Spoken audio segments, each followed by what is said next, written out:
तर मंडळी तुम्ही कोल्हापुरात आलाय आणि ज्योतिबाला आलाय फील होत नसेल तर तुम्हाला फक्त एक आणाय गेलं की तुम्हाला वाटणार हा आपण पोचलोय, आपण कोल्हापूरमध्ये पोचलोय.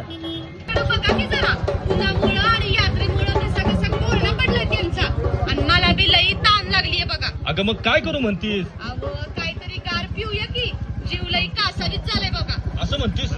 मग चल की वारणा दूध संघाची पौष्टिक वारणा लस्सी, लज्जतदार आणि मधुर वारणा लस्सीच पिऊया की.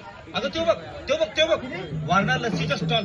चल वारणा लस्सी पिऊया. कारभारी वारणा लस्सी पिल्यामुळं पोरांची भांडं तरी बघा कशी टवटवीत झाली आहेत आणि मला बी वैस गार वाटतंय बघा. हा गंगे, म्हणूनच म्हणतो वारणा लस्सी प्यायची. हे बघ लाईक करा, गंगे, आवडलं असेल तर. वारणा लस्सी पिल्यामुळं माझा थंडगार वारणा लस्सी घ्या आणि जीवाला गारवा द्या. चला वारणा लस्सी घ्या. वारणा लस्सी, पौष्टिक वारणा लस्सी.